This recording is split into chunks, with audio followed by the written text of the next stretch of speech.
Bien, tenemos al doctor Marco Vinicio Boza con nosotros, intensivista de la Caja Costarricense de Seguro Social, que nos ha acompañado en muchas ocasiones, ya dichosamente, para explicarnos los temas de COVID. Doctor, bienvenido a Noticia Monumental, ¿cómo le va? Muchísimas gracias. ¿Qué tal, Randall? ¿Qué tal a los amigos que nos están escuchando? Un gusto estar con todos ustedes. ¿Y en qué puedo servirle? Cuénteme. Doctor, lo contacté hoy porque ayer el Ministerio de Salud nos da a conocer en Costa Rica, no vamos a hablar del caso en específico, Ujú. pero quiero saber el contexto de este caso, y es justamente una paciente atípica que tuvo COVID con prueba positiva, que después tiene dos pruebas negativas y ahora le vuelve a salir otra positiva, y entiendo por lo que nos dice Salud que se mantuvo sintomática durante todo el proceso. ¿Eso es posible? ¿Hay estudios que demuestren que una persona se reinfecta en el mundo, doctor? Más que una reinfección, Randall, habría que ver el contexto muy particular de este caso. Primero que nada, tenemos que ver de qué estamos hablando. Estamos hablando de una prueba de laboratorio que se basa en técnicas muy sofisticadas de algo que se llama biología molecular. Estas pruebas se hacen en el país no solamente para COVID, sino que se usan para varios tipos de enfermedades infecciosas respiratorias. Se puede usar para influenza, para parainfluenza, adenovirus, rinovirus, enterovirus. Es decir, es una prueba que tiene posibilidades de aplicarse a diferentes tipos de virus, a diferentes tipos de gérmenes que en un momento determinado pueden producir una infección respiratoria. Esta prueba se llama reacción de cadena en polimerasa o de reacción en cadena de polimerasa, y le agregan algo para hacerlo más complicado que se llama en tiempo real. Esta prueba es la que estamos utilizando en Costa Rica para el diagnóstico de COVID-19. Es el estándar de oro. Pero como toda prueba de laboratorio tiene un porcentaje pequeñísimo de falsos negativos, tiene un porcentaje pequeñísimo de falsos positivos, y la prueba también en algún momento depende de ciertos requisitos técnicos que tienen que estar presentes para asegurar una prueba exitosa. Es decir, la persona puede tener COVID-19, pero tiene pocos síntomas.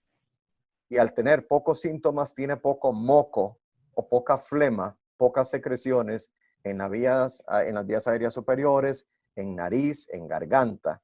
De modo que a la hora de introducir el hisopo con esta tela de Dacron, no encuentra la tela ninguna muestra apropiada en la que podría venir envuelto el virus en el caso de una infección.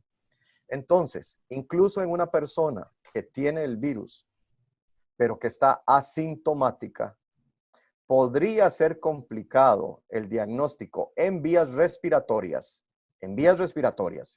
no en sangre, en vías respiratorias, precisamente por eso, porque no se cumplen los requisitos técnicos para hacer una prueba fidedigna, una prueba correcta, una prueba bien tomada, no por inhabilidad del operario, sino más bien porque la persona no tiene casi nada de moco, y al no tener nada de moco, no hay ningún material que el pedacito de Dacron que tiene el hisopo en la punta logre arrastrar para luego procesar esa muestra en el aparato. ¿Ve? Entonces, la máquina requiere de ciertos requisitos en la muestra que se introduce. Alguna gente dice, bueno, pues echarle agua, hacerle un lavado a la nariz, hacerle un lavado a la garganta para ver si con eso recogemos más virus. Resulta que más bien se obtiene el efecto contrario y la muestra se diluye, lo cual hace más remota la posibilidad de que hagamos un buen diagnóstico.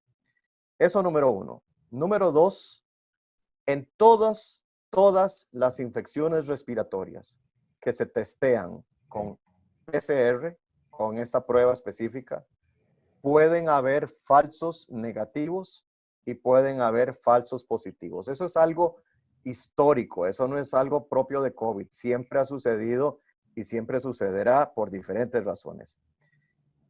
El siguiente tema que hay que considerar es que efectivamente la prueba requiere de ciertos requisitos, y conforme la persona se va curando, Randall, pueda hacer que disminuya la cantidad de moco que tiene en la garganta o en la nariz, pero que no signifique eso que todavía no tenga virus, ¿verdad?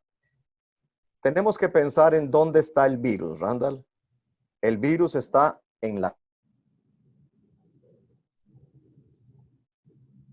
Bueno, ahí tuvimos un leve impasse en la conexión del doctor. Los virus se meten a las células, obligan a la célula a producir más virus, y cuando ya ese montón de virus no caben en la célula, salen por algún medio, o si no, revientan la célula, y eso es lo que desencadena todo el proceso inflamatorio. Y eso es lo que puede llegar a dañar algunos órganos, como por ejemplo los pulmones, cuando COVID-19 produce neumonías. Una vez que los virus tienen cierto número, se distribuyen por todo el cuerpo y empiezan a salir a través de todos los líquidos corporales. Ya hemos encontrado virus en flemas, en mocos, en saliva, en orina, en las heces e incluso en el semen.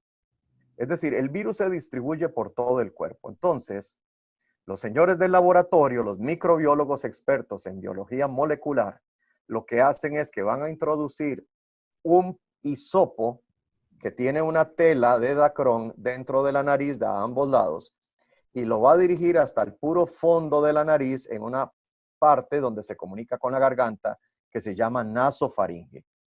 Y de ahí va a tomar una muestra. Cuando la persona está muy enferma, tiene un montón de moco dentro de la nariz y en la parte de la garganta de atrás. Pero cuando la persona se está curando, ya no tiene tanto moco, ya no tiene tanta flema. Y podría ser que tenga en una esquinita de la garganta un poco de moco y que en el otro lado de la garganta tenga otro poquillo de moco. Pero a la hora de introducir el hisopo en el puro centro de la fosa nasal y llegar hasta el fondo, no captamos moco que tenga virus y la prueba nos va a dar negativa. Ahora, la gente se puede preguntar, bueno, pero entonces, ¿qué pasa? Bueno, no importa, porque ya la cantidad de virus que tiene la persona que se está curando, que ya no tiene fiebre, que ya no tiene flemas, que ya no tiene mocos, que ya no tiene tos, es muy poquita. Y probablemente la cantidad de virus que tiene dentro de la boca y detrás de la nariz es tan poca que no tenga mayor importancia clínica. En el caso que hemos estado observando en estos días, del que hemos leído, pues se hizo una prueba y salió negativa. Y al día siguiente se volvió a repetir la prueba y volvió a salir negativa. Y esto lo único que significa es que a la hora de introducir el hisopado, eran tan poquitos los virus que habían en la garganta de esa persona que ya se está curando, que la máquina no fue capaz de detectar el material genético del virus, que es precisamente lo que hace la prueba. Entonces, pasan unos días, la persona tiene un poquillo de carraspera, tal vez quedó con la garganta irritada, tal vez todavía tiene un poquillo de moco, pero muy poquito, y tal vez algo la irritó o estuvo sometida a algún tipo de alergias, por ejemplo, y se le vuelve a llenar un poquillo la nariz de mocos. Le cuenta al médico que otra vez se le trancó la nariz, se le vuelve a hacer el hisopado, pero esta vez, de pura casualidad, sí hay moco con virus justo donde entra el hisopo. ¿Ve? Lo que pasa es que esta prueba es tan sensible, pero tan sensible, que incluso una pequeña cantidad de virus es detectada. Pero una pequeña cantidad de virus no tiene relevancia clínica. No se traduce en una persona potencialmente infecciosa, no se traduce en una persona que todavía está enferma, y sí puede traducirse en una persona que está en vías de recuperación, que todavía tiene un poquitito de virus. Voy a hacer un ejemplo diferente con otro tipo de situaciones. Ok. Resulta que está en la cocina y Randall se está haciendo unos espaguetis. Y en una que va, en una que viene, alguien le habla y por agarrar la oreja de la olla, toca la olla y se quema. Ahora tiene una quemadura. La quemadura está activa. y llega el momento en que se cubre con un grano, después de eso el grano se cae y queda la piel como rosadita. Randall ya se está curando de la quemadura. La quemadura está en vías de sanación, pero todavía duele. Y todavía cualquier rasponcillo, cualquier toque, ¿verdad? Con la tapa. Randall, basta tener una quemadura en la mano para andar pegándola en todo lado, ¿cierto? Bueno, Sí. puede hacer que en algún momento Randall toque cualquier mueble o cualquier objeto con la quemadura y le duela, e incluso hasta que se le sangre un poquitito. Pero ya la quemadura está en vías de curación, ya no tiene esa quemada, ya está sanando. No, uno no diría, oye, se volvió a quemar. No, no, no, no, no. Lo que pasa es que los tejidos todavía están delicados y en el caso de los virus, podría ser que todavía escondidillos en algún rincón queden un poco de virus que van a ser detectados por una tercera prueba. Esto, Randall, no es exclusivo de COVID-19. Esto se ve en todos los virus respiratorios. Está descrito. Y además de eso, en COVID-19, los chinos lo describieron, los italianos lo describieron, los españoles lo describieron, todo el mundo lo está describiendo como casos excepcionales, como casos que dan condiciones que uno dice, ¿qué fue lo que pasó acá? Pero que no implican que la persona se esté reinfectando. En esto tiene que ver varios elementos. Cuando una enfermedad se cura, desaparecen los síntomas, pero también tiene que desaparecer la actividad inflamatoria y además de eso empieza a aparecer la actividad inmunológica, es decir, las defensas del cuerpo. Y además de eso, todavía es posible que queden algunos virus en algunas células del cuerpo, todavía obligando a las células a producir más copias del virus, eventualmente salen a la sangre y podría ser que se dé el caso de que salgan en la nariz, en la garganta, en la orina, en las heces, pero ya la persona está en vías de curación. Es decir, lo que tiene son residuos virales, no necesariamente señales de alarma o de enfermedad, porque la persona ya está en vías de sanación, de curación, pero la prueba las detecta. La prueba es capaz de detectar esos virus. Doctor, a la pregunta de si el COVID, o si COVID-19 puede volver a darle a una persona en este instante, ¿qué respondemos en el mundo? ¿Sí o no? COVID-19 es una enfermedad respiratoria producida por un virus que se llama SARS-CoV-2 y es un virus que pertenece a la familia de los coronavirus. Si es un buen miembro de la familia de los coronavirus, la respuesta es muy poco probablemente puede repetir en menos de 6 meses. Es muy improbable que repita en menos de 6 meses. Y los virólogos incluso llegan a afirmar que es muy poco probable, es altamente improbable que la enfermedad repita en menos de 1 año. Pero, Randall, ¿cuánto tiene COVID-19 de existir? 6 meses. No podemos dar respuestas definitivas todavía. Todavía no sabemos cuál es la inmunidad, sí sabemos cuál es la inmunidad a corto plazo. Sí lo sabemos y gracias a eso estamos diseñando pruebas rápidas, inmunológicas, que detectan los anticuerpos que se producen de primera línea y los anticuerpos que se producen de segunda línea.